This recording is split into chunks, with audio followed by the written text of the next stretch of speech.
Good morning students. Hindi विषय में काव्य खंड के अंतर्गत हम पढ़ रहे थे कबीरदास जी की साखियां। आपके पाठ्यक्रम में कबीरदास जी की 21 साखियां और 5 पदावली हैं, जो उनकी प्रमुख रचना कबीर ग्रंथावली से ली गई हैं। इसमें 4 साखियों का हम पूर्व में अध्ययन कर चुके हैं। आज हम पढ़ेंगे साखी नंबर 5 और 6। तो चलिए शुरू करते हैं। साखी नंबर 5। चिंता तो हरि नाव की और न चिंता दास, जो कुछ चितवे राम बिन सोई काल की पास। प्रस्तुत साखी में कबीरदास जी सच्चे साधक और सच्चे सेवक के गुणों का वर्णन करते हुए कहते हैं। ये जो साखी है, इसमें संत कबीरदास जी ने सच्चे साधक को कैसा होना चाहिए, सच्चे सेवक को क्या चिंतन करना चाहिए, इसी के विषय में उन्होंने इस साखी में वर्णन किया है। पहले शब्द अर्थ देख लेते हैं। चिंता चिंतन, चितवे चिंतन करना, पास पाश या फंदा या माया मोह, नाव यानी नाम। व्याख्या देख लेते हैं।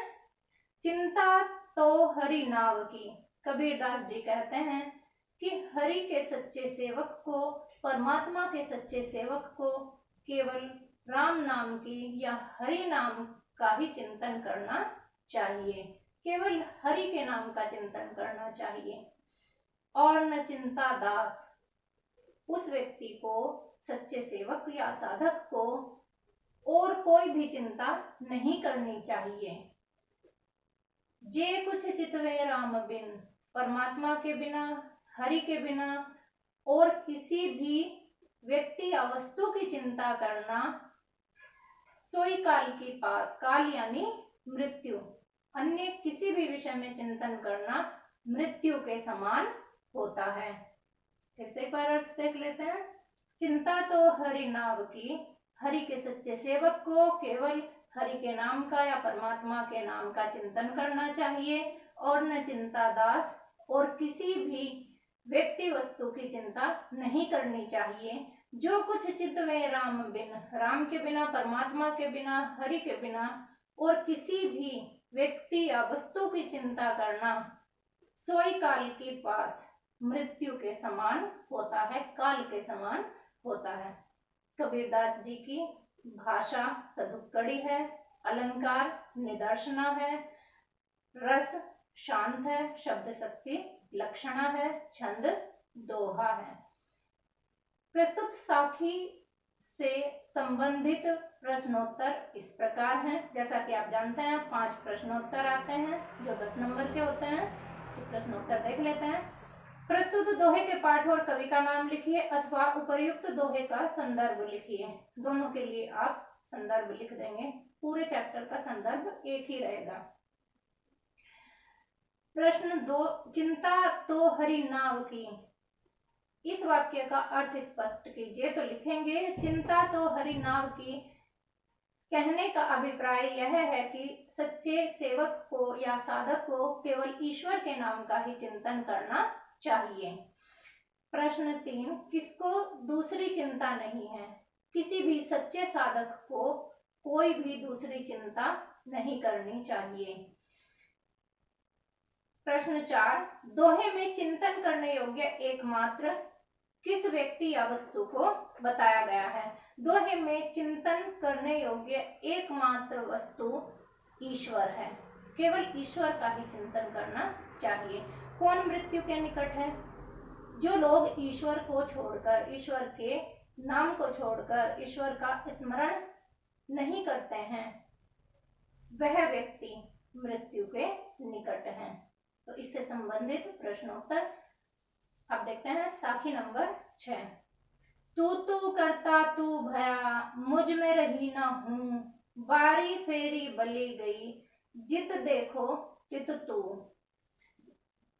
प्रस्तुत पंक्तियों में कबीरदास जी ने कहा है कि परमात्मा में लीन होने का परिणाम यह होता है कि व्यक्ति अपना अस्तित्व एकदम भूल जाता है और वह परमात्मा का नाम रटते रटते, परमात्मा का नाम जपते जपते वह स्वयं भी परमात्मा का ही रूप हो जाता है।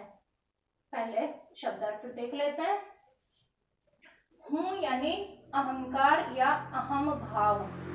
बारी फेरी, जन्म मरण का चक्र, जन्म लेना फिर मृत्यु होना, फिर से जन्म लेना मृत्यु होना, तो जन्म और मृत्यु का यह जो चक्र है वो बारी फेरी कहलाता है।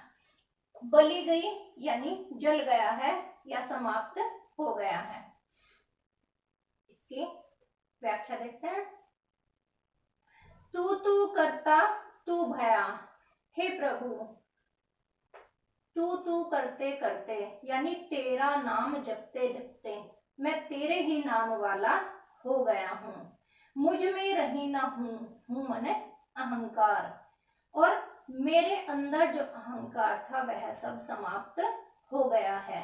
मुझ में अहंकार अब समाप्त हो गया है। तू तू करते करते मैं तेरा नाम जपते जपते मैं तेरे ही नाम वाला हो गया हूँ। बारी फेरी बली गई। बारी फेरी यानी जन्म और मरण का यह जो चक्र है यह अब समाप्त हो गया है।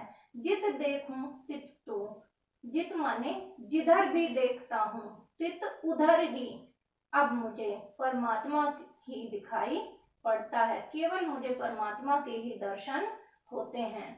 तो तू तू करता तू भया, तू तू करते करते यानी परमात्मा का नाम रटते रटते मैं भी प्रभु ही हो गया हूँ, मैं भी परमात्मा के ही नाम वाला हो गया हूँ। यानी आत्मा और परमात्मा, जब आत्मा ने यानी मनुष्य ने जब परमात्मा की साधना की और तो वह क्या हुआ, उसका अस्तित्व समाप्त हो गया और वह परमात्मा के ही नाम वाला हो गया। मुझ में रही ना हूँ और मेरा सारा अहम भाव या अहंकार समाप्त हो गया। बारी फेरी बली गई। अब जब परमात्मा का ही रूप हो गई आत्मा, तो जन्म मरण का जो चक्र था वह अब समाप्त हो गया। जित देखूं तित तू, अब मैं जिधर देखता हूँ उधर मुझे हे परमात्मा अब तू ही तू दिखाई पड़ता है। कहने का अभिप्राय है कि प्रभु का नाम लेते लेते भक्त ने परमात्मा का ही रूप ले लिया और अब उसे संसार में किसी अन्य व्यक्ति या वस्तु के दर्शन नहीं होते हैं, बल्कि उसे केवल परमात्मा के ही दर्शन होते हैं। यहाँ पर बारी फेरी जो है वो आवागमन के चक्र का प्रतीक है।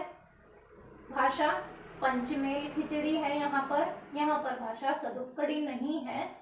इस साखी में जो भाषा है कबीरदास जी की वो पंचमेल खिचड़ी है। अलंकार रूपकातिशयोक्ति और पुनरुक्ति प्रकाश, रस भक्ति और शांत है। छंद दोहा। इससे संबंधित प्रश्न उत्तर देख लेते हैं। प्रस्तुत दोहे के पाठ और कवि का नाम लिखिए अथवा उपर्युक्त दोहे का संदर्भ लिखिए। दोनों में आप संदर्भ लिखेंगे। प्रश्न नंबर 2, तू कौन है, उसके जैसा कौन हो गया। तू पर ब्रह्म परमात्मा है और उसके जैसा जो है वह भक्त हो गया। सच्चा सेवक जो है वो परमात्मा के जैसा हो गया। तू जो शब्द है वह परमात्मा के लिए यहाँ पर प्रयोग किया गया है। प्रश्न 3, मुझ में रही न हूं का क्या आशय है। मुझ में रही न हूं, हूं यानी अहंकार, मुझ में रही न हूं का अभिप्राय है कि भक्त का सारा अहंकार समाप्त हो गया है। बारी फेरी किस कारण जल गई।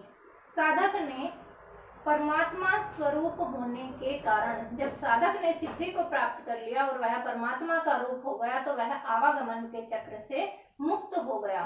तो बारी फेरी जो है वह आवागमन का प्रतीक है और आवागमन से यानी जन्म मरण के चक्र से साधक की मुक्ति हो गई।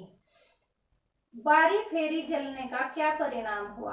बारी फेरी जलने का परिणाम यह हुआ कि अब साधक संसार में जिधर भी देखता है उधर ही उसको परमात्मा के दर्शन हो जाते हैं, होने लगते हैं। इतनी सिद्धि उसने प्राप्त कर ली है। यहाँ पर हमारा साखी नंबर 5 और 6 समाप्त होता है। कल हम पढ़ेंगे साखी 7 और 8।